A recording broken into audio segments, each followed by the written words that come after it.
Exaltado seja o nome de Jesus. Eu saúdo a todos com a paz do nosso Senhor Jesus Cristo.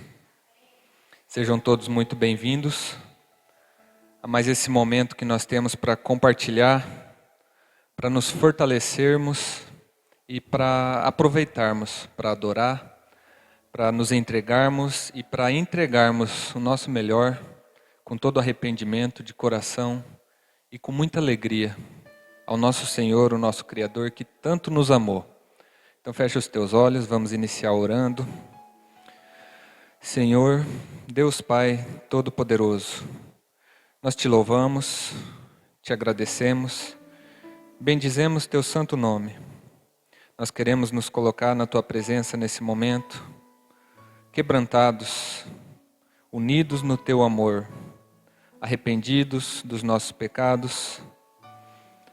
E nós te pedimos que o teu Santo Espírito esteja agindo aqui essa noite, promovendo em nós esse arrependimento sincero, nos dando alegria, nos dando todo o conforto que o Senhor quer que nós tenhamos, mas que muitas vezes nós deixamos de ter por nossa desobediência, por nossa insensibilidade, por nossa instabilidade, pela nossa falta de temor, pela nossa falta de constância no teu amor, na tua palavra, nos teus ensinamentos. E quantas vezes nós erramos por isso? Perdão, Senhor, por todas as vezes que com as nossas atitudes nós te desagradamos, Pai. Não levamos a imagem, a mensagem que o Senhor quer que nós levamos por onde quer que andemos. Esteja nos fortalecendo essa noite, a cada alma aqui presente. Esteja, Senhor Deus, também habitando a cada lar, agindo sobre cada família, e que em cada lar a tua presença possa ser aceita, Pai. Faça diferença naqueles lares onde há discórdia, onde tem falta de temor, onde não tem cuidado, Senhor, com a tua palavra. Abençoa, Pai, os enfermos, abençoa aquelas pessoas carentes que passam fome. Senhor Deus, aquelas almas perdidas, ceifadas em guerra, Senhor Deus, nessa guerra que nós vemos no nosso cotidiano, Senhor. Nós vivemos uma guerra e nós precisamos da Tua presença para nos colocarmos adiante e caminharmos diante de Ti. Abençoa o Teu povo, a Tua igreja, que nós possamos viver em comunhão, Senhor, unidos como Tu queres que sejamos. Venha nos dar a Tua orientação essa noite, venha nos presentear com a Sua calorosa presença e que aqueles corações que por mais que estejam se sentindo gelados, aqueles corpos desconfortáveis, Pai, possam sair daqui leves, possam ser abençoados por Ti nessa noite, em nome de Jesus. Amém. Glória a Deus. Queriam se assentar, por favor? Eu quero estar transmitindo uma mensagem aqui essa noite e eu queria estar falando de felicidade, de constância e de queda. E é um versículo simples que está lá em Provérbios 28, no versículo 14, diz assim: Bem-aventurado o homem que continuamente teme, mas o que endurece o seu coração virá a cair no mal. Ensinamentos valorosos que a gente tem para o nosso dia a dia e que no decorrer da história a gente, podendo observar através da Bíblia, através dos relatos tão detalhados, contidos aqui, a gente pode observar que desde lá do começo já houve uma falta de temor, né? Era uma família, uma convivência de Adão, de Eva com Deus, uma família, né? Uma relação íntima, né? Próspera, e só tinha um porém, não era para eles desejarem, não era para eles tocarem naquela árvore, comerem daquele fruto, mas houve um momento em que, pela falta de constância desse temor que Salomão está falando aqui, houve um momento em que a tentação falou mais alto.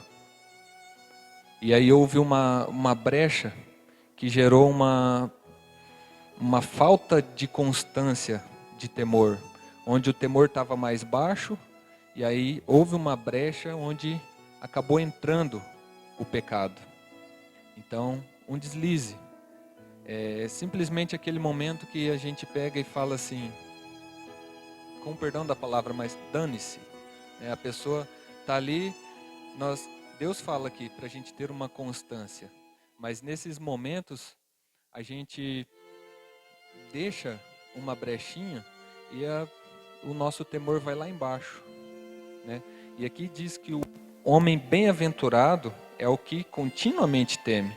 Ele não tem essa instabilidade. Ele teme em linha reta, é contínuo, é constante. E quando a gente começa a deixar Deus num segundo plano, quando a gente olha para alguma coisa e coloca como foco, esse temor ele cai. Aí a gente fica suscetível ao erro, fica mais fácil da gente errar. E é onde ela deixou isso crescer, isso é algo sutil que começou a apontar nela ali e a gente acaba deixando crescer isso. E é onde acaba gerando mais instabilidade e a gente chega naquele ponto de dizer, não me interessa mais. Aí a gente deixa Deus em segundo plano, em stand-by, e a gente comete o pecado. A gente teve um problema com ratos no meu trabalho esse tempo atrás, e um senhor falou algo interessante. Ele viu, né, ele presenciou o rato passando por uma fresta de uma porta desse tamanho. A porta estava fechada, era um rato desse tamanho assim, e ele passou por aquela fresta que a gente não imagina que ele passe, mas ele passou. Aí ele estava explicando para mim, né, que o rato, os ossos dele se deslocam e é por isso que ele consegue essa façanha. E a mesma coisa é o pecado. Uma frestinha pequena que é deixada ali nessa falta de constância. Aquele momento que você olha para o seu cônjuge, ou para o seu filho, ou para o seu próximo, né? As pessoas que estão ao seu redor. Aquele momento que você fala aquela palavra que, se você pensasse mais um pouco e agisse com temor ao Senhor, você não falaria. Porque aquilo acaba ofendendo. E é aí que começa, porque essa foi só uma brechinha. Uma brechinha, e o pecado pode acabar entrando por ali. Então, isso vai gerar uma falta de constância, onde daquela brechinha ali vai começar a abrir cada vez mais, e Deus vai sendo cada vez mais deixado em segundo plano. E aí é onde a gente acaba cometendo aqueles deslizes que nos afastam de Deus, porque Deus quer a gente feliz, bem-aventurado, como diz aqui na palavra. Mas às vezes, por a gente não observar atentamente e deixar esse temor cair, a gente colocar Deus em segundo plano, a gente acaba deslizando pela falta de constância. E é isso que vai preceder a queda, um coração endurecido, a gente vai se afastando cada vez mais de Deus, né? Menos temor é igual a essa dureza de coração, que vai levar a gente a cair.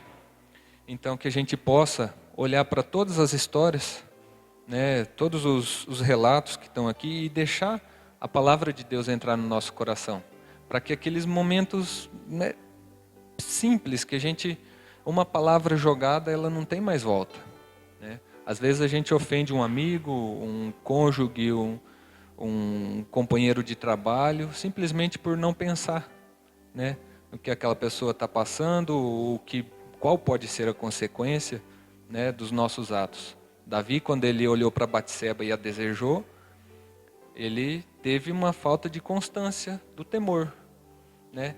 Por um momento ele deixou de temer, ele começou a colocar aquela mulher como se fosse na altura de Deus. Aí ele deixou Deus e pegou a mulher.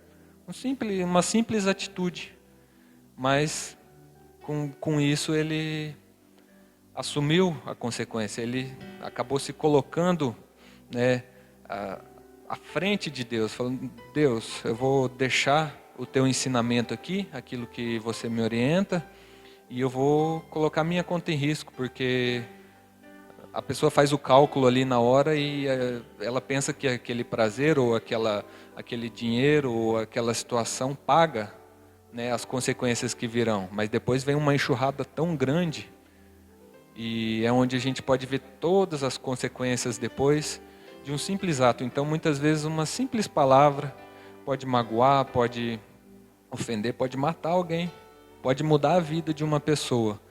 Então, vale a gente ter uma constância no temor do Senhor, porque se a gente está no temor do Senhor, observando a palavra continuamente, louvando a Deus, se você caminha de verdade com Deus no coração, entregando a Ele o seu melhor, você pensa muito bem antes de descarregar, né? Antes de tomar aquela atitude, antes de deixar aquele mal enraizado fazer a diferença. É como se o positivo e o negativo se encontrassem ali dentro de você e você tivesse uma explosão. Então, que a gente não chegue nesse ponto. Então, vamos guardar essa... Eu fiz 2 formulazinhas aqui. Eu gostava, no ensino médio, eu gostava daquelas formulazinhas de física, de química. E eu anotei aqui, constância mais temor é igual a felicidade, né? A constância no temor é igual a essa felicidade, essa bem-aventurança que Salomão fala no começo do versículo aqui. Para a gente ser bem-aventurado, feliz de verdade mesmo. E essa felicidade, a gente querendo, imaginando ou não, ela é sinônimo de salvação.